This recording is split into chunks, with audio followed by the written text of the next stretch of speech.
ഞാൻ ഷംനാദ്, ജില്ലാ സാമൂഹിക ഓഫീസർ, ഇടുക്കി. സവിശേഷ കാർണിവൽ ഓഫ് ദ ഡിഫറൻറ്റ് എന്ന പേരിൽ സംസ്ഥാന സർക്കാർ സാമൂഹ്യനീതി വകുപ്പ് ഭിന്നശേഷിക്കാർക്ക് വേണ്ടിയിട്ട് 3 ദിവസത്തെ പരിപാടിയാണ് തിരുവനന്തപുരത്ത് നടക്കുന്നത്. ഇടുക്കി ജില്ലയിൽ നിന്നും ഞങ്ങൾ ഇതിൻ്റെ ഭാഗമായിട്ട് വിവിധ സ്ഥാപനങ്ങളിൽ അറിയിപ്പ് നൽകുകയും അതുവഴി അവർ വിവിധ കായിക മത്സരങ്ങളിലും പ്രദർശനങ്ങളിലും മറ്റും പങ്കെടുക്കാൻ എല്ലാവർക്കും അവസരം കിട്ടുന്ന ഒരു സാഹചര്യം ഉണ്ടായിരുന്നു. വിവിധ സ്ഥാപനത്തിൽ നിന്നുള്ള പ്രതിനിധികളും വ്യക്തികളും പൊതുസമൂഹത്തിൽ നിന്നുള്ള ഭിന്നശേഷിക്കാർക്ക് അതിൽ പങ്കെടുക്കാൻ സാഹചര്യമുണ്ടായി. അവരുടെ കായിക മേഖലകളിലുള്ള ആ ഒരു മികവ്, ആ ഒരു സർഗ്ഗവാസന തീർച്ചയായിട്ടും പ്രകടിപ്പിക്കാനുമുള്ള ഒരു അവസരമാണ് ഇതിലൂടെ വന്നു ചേർന്നത്. നല്ല തരത്തിലുള്ള പെർഫോമൻസിൽ അച്ചീവ്മെൻറ്റ്സ് ഉള്ള വ്യക്തികളാണ് ഇതിൻ്റെ അകത്ത് വീണ്ടും ഇവിടെ മത്സരിക്കാൻ വേണ്ടിയിട്ട് ഇവിടെ ഒരു അവസരം ഉണ്ടായത്. തീർച്ചയായിട്ടും അത് അവർക്ക് വിസിബിലിറ്റിയും അവിടെ ഒരു പാർട്ടിസിപ്പേഷൻ ലെവലും നമ്മുടെ ഭിന്നശേഷി നിയമം വിഭാവനം ചെയ്യുന്ന രീതിയിൽ അവർക്ക് കൂടുതൽ മികച്ച രീതിയിലുള്ള ഒരു വിസിബിലിറ്റി ഉണ്ടാക്കാനും അവരുടെ അവകാശത്തിൻ്റെ ഭാഗമായിട്ടെല്ലാം അത് തീർച്ചയായിട്ടും ഉപകാരപ്പെടുന്ന ഒന്നായിരുന്നു.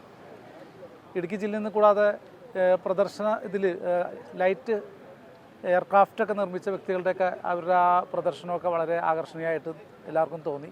തീർച്ചയായിട്ടും ഒരു ഭിന്നശേഷിക്കാരന് അത്, പ്രത്യേകിച്ച് ഡെഫ് ആൻഡ് ഡംബ് ആയിട്ടുള്ള ആ വ്യക്തിക്ക് അത് വലിയൊരു അച്ചീവ്മെൻ്റാണ്. ആ വ്യക്തിക്ക് അവാർഡും കിട്ടിയിരുന്നു മുമ്പ്. തീർച്ചയായിട്ടും അവർക്കെല്ലാവർക്കും അതേമാതിരി കലാകായികം മേഖലകളിലെ മികവ് വീണ്ടും തെളിയിക്കാനും അതുവഴി കൂടുതൽ പാർട്ടിസിപ്പേഷൻ അവർക്ക് ഈ മേഖലയിൽ ഉണ്ടാവാൻ അത് ഉപകാരപ്പെട്ടിട്ടുണ്ട്. ഗവൺമെൻറ് അതുവഴി വലിയൊരു അവസരമാണ് അവർക്ക് തീർച്ചയായും ഉണ്ടായിക്കൊടുത്തത്. കൂടാതെ ജോബ് ഫെയർ പ്രത്യേകം എടുത്തു പറയത്തക്ക ഒന്നാണ്. ഇത്തരത്തിലുള്ള എല്ലാ വിവിധ മേഖലകളിൽ, ചലച്ചിത്രോത്സവം ഉൾപ്പെടെ വിവിധ മേഖലകളിൽ അവർക്ക് അവരുടെ പങ്കാളിത്തവും അവരുടെ ഒരു സന്തോഷം പങ്കുവയ്ക്കാനും സാധിച്ചിട്ടുണ്ട്.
നമ്മൾ ഇന്നിവിടെ നിൽക്കുന്നത് സവിശേഷ ഡിഫറെൻ്റ്ലി ഏബിൾഡ് ആയിട്ടുള്ള ഒരു കാർണിവലാണ്.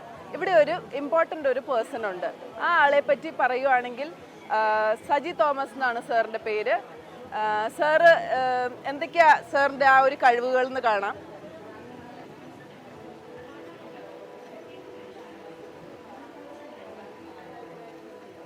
പത്തൊമ്പതാമത്തെ വയസ്സിലാണ് സാറ് ഇതൊക്കെ ഉണ്ടാക്കാൻ തുടങ്ങിയത്. ഇതൊരു ഹെലികോപ്റ്റർ ഉണ്ടാക്കാനുള്ളൊരു ട്രയലായിരുന്നു.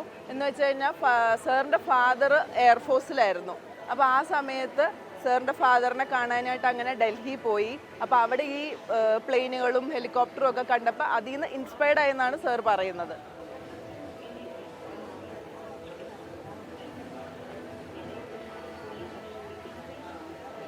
ആ 19-ാമത്തെ വയസ്സിൽ സാറിന് അതൊക്കെ കണ്ട് തിരിച്ചു വന്നു കഴിഞ്ഞപ്പോൾ അതുപോലെ ഉണ്ടാക്കണം എന്നും ഒക്കെ ആഗ്രഹം തോന്നി. അങ്ങനെ തുടങ്ങിയതാണ് സാറിൻ്റെ ഫസ്റ്റ് ഒരു ഹെലികോപ്റ്ററിൻ്റെ ഒരു മോഡല്.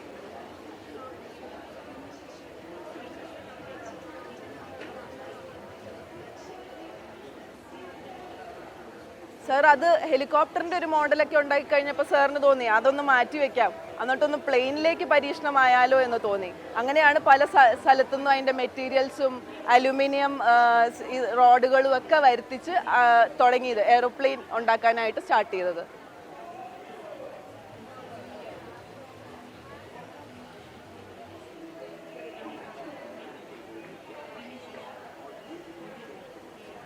പിന്നെ എൻജിൻ, അതിൻ്റെ മോട്ടറൊക്കെ മേടിച്ചു.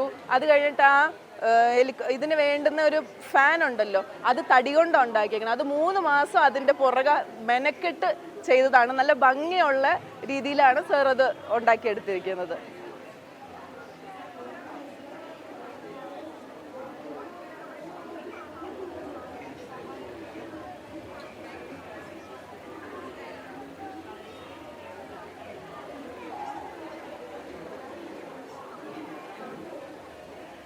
അത് എല്ലാം ഉണ്ടാക്കി കഴിഞ്ഞപ്പോൾ സാർ പിന്നെ തമിഴ്നാട്ടിലേക്ക്, അവരുടെ ഒരു സ്വന്തം സ്ഥലം ഉണ്ടായിരുന്നു, അവിടെ കൊണ്ടുപോയി ഇത് ട്രൈ ചെയ്യാൻ വേണ്ടി അവിടെ കൊണ്ടുപോയി. അപ്പോൾ AIFലെ മെയിൻ ഒരു പൈലറ്റ് സാറാണ് അത് ട്രൈ ചെയ്തത്, ഓടിച്ചു നോക്കിയത്. അത് സക്സസ് ആയിരുന്നു.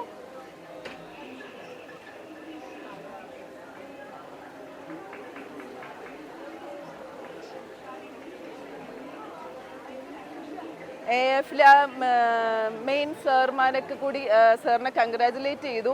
നല്ലോണം ഉണ്ടാക്കിയേക്കുന്നത്, നല്ല ഭംഗിയുണ്ടെന്നൊക്കെ പറഞ്ഞ് പ്രോത്സാഹിപ്പിച്ചു സാറിനെ.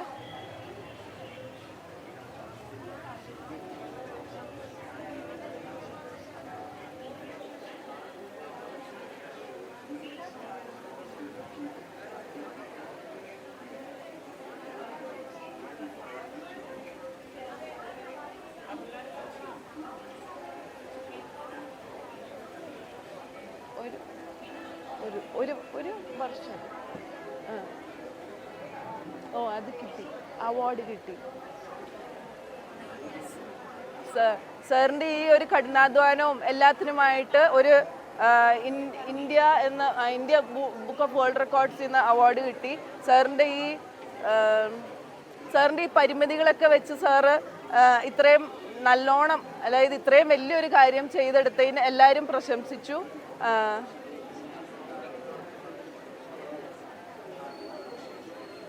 സാറിന് ആകെ ഒരു വിഷമമുള്ളത് ഗവൺമെൻറ്റിൻ്റെ കയ്യിൽ നിന്ന് ഒരു ഫണ്ടോ ഹെൽപ്പോ ഒന്നും കിട്ടിയില്ലെന്നുള്ളതാണ്.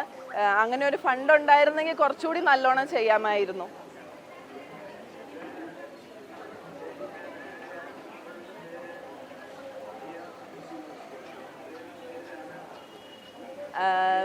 BJP മോദി സാറിനെ മീറ്റ് ചെയ്യണമെന്ന് ഭയങ്കര ആഗ്രഹമാണ്, പക്ഷെ ഇതുവരെ മീറ്റ് ചെയ്യാൻ പറ്റിയിട്ടില്ല.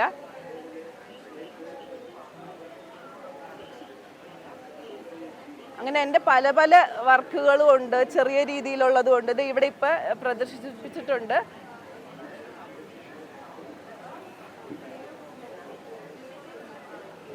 നമ്മുടെ ഡ്രോണിൻ്റെ ഒരു സെയിം ഒരു രീതിയിൽ നമ്മൾ തമിഴ്നാട്ടിൽ നമ്മുടെ വെജിറ്റബിൾസിനും അരിക്കുമൊക്കെ മരുന്ന് അടിക്കുമല്ലോ, അപ്പോൾ ആ ഡ്രോണിൻ്റെ ഒരു ഫോമിൽ ആ മരുന്ന് ഇത് ചെയ്യുന്ന ഉണ്ടാക്കി കഴിഞ്ഞിട്ട് ഒരു തമിഴ്നാട്ടുകാരത് മേടിച്ചിട്ടുണ്ട് സാറിൻ്റെ കയ്യിൽ നിന്ന്, അവർക്ക് യൂസ് ചെയ്യാൻ വേണ്ടിയിട്ട്.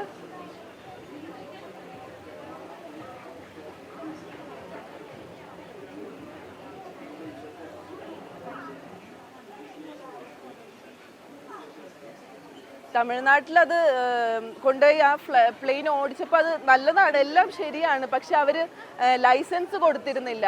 ലൈസൻസ് കൊടുക്കാത്തതിൻ്റെ കാരണം എന്താ? ഡിസേബിൾഡ് ആണ്, ഡെഫ് ആണെന്നും പറഞ്ഞാണ് ലൈസൻസ് കൊടുക്കാതിരുന്നത്.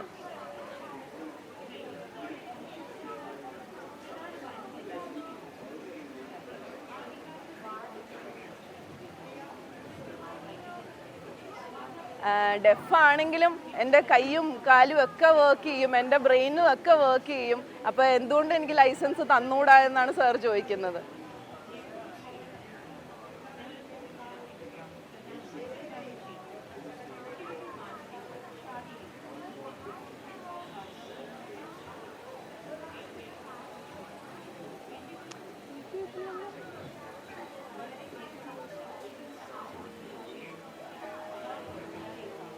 ഈ ഇന്ത്യ ഉടനീളം നോക്കുവാണെങ്കിൽ സാർ, ഈ ഡെഫായിട്ടുള്ള സാർ മാത്രമാണ് ഇങ്ങനത്തെ ഒരു ഇത് ചെയ്തിരിക്കുന്നത്. ഇവിടെ വന്ന് കാണുന്നവരെല്ലാവരും ഭയങ്കര സർപ്രൈസ്ഡ് ആണ് ഈ വർക്ക് കാണുമ്പോഴും.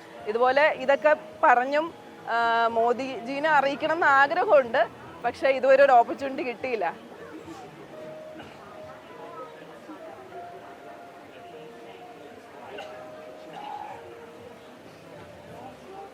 ഇന്ത്യൻ ഗവൺമെൻറ് മനസ്സിലാക്കേണ്ട ഒരു കാര്യം, ഡിസേബിൾഡ് ആയിട്ടുള്ളവരെ ഇങ്ങനെ ഒരു മാറ്റി നിർത്തരുത്.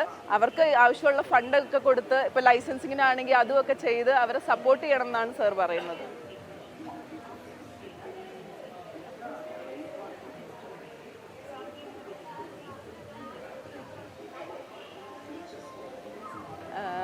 ഗവൺമെൻറ് തലത്തിലേക്കൊക്കെ കുറേ മെയിൽസും ലെറ്റേഴ്സും ഒക്കെ അയച്ചു, പക്ഷെ അതിനൊന്നും ഒരു റിപ്ലൈ ഉണ്ടായിട്ടില്ല. ഇപ്പം അങ്ങനെ അയച്ചപ്പോൾ 5 വർഷമായി വെയിറ്റ് ചെയ്യുന്നു.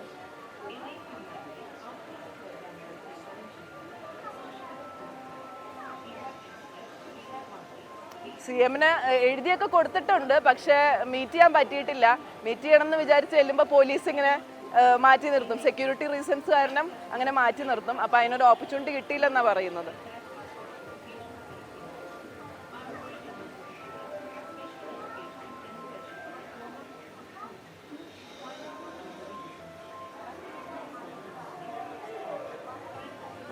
ഇന്ത്യ ഉടനീളമുള്ള എന്താ പറയുക ഒഫീഷ്യൽസ് ഒന്ന് ഇവരെയും കൂടി കേൾക്കണം. അതായത് നല്ല കഴിവൊക്കെ ഉണ്ട്, പക്ഷെ അതൊന്ന് പ്രകസിപ്പിക്കാനോ ഒന്നിനുള്ള ഒരു ഇപ്പോൾ ഫണ്ടാണെങ്കിലും അങ്ങനത്തെ പല ബുദ്ധിമുട്ടുകളും ഒക്കെ ഉണ്ട്. അത് കാരണം അവർക്കൊന്ന് ഫുൾ ഫ്ലെഡ്ജിലൊന്നും ചെയ്യാൻ പറ്റുന്നില്ല. അപ്പോൾ എല്ലാവരും ഒന്ന് അവെയർ ആയിരിക്കണം, ഇവരെയും കൂടി കൂടെ ചേർത്ത് നിർത്തണം എന്നുള്ളത്.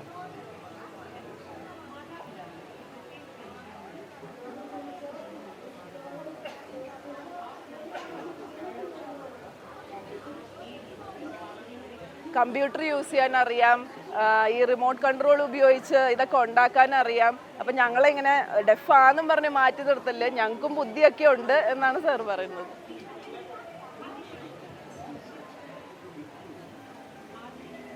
എൻ്റെ ഈ ഹാർഡ് വർക്കിലൊക്കെ ഞാൻ ഹാപ്പിയാണ്, പക്ഷെ ഒരു ഹെൽപ്പ് ഒന്നും കിട്ടാത്തതുകൊണ്ടുള്ളൊരു വിഷമം മാത്രമേ ഉള്ളൂ.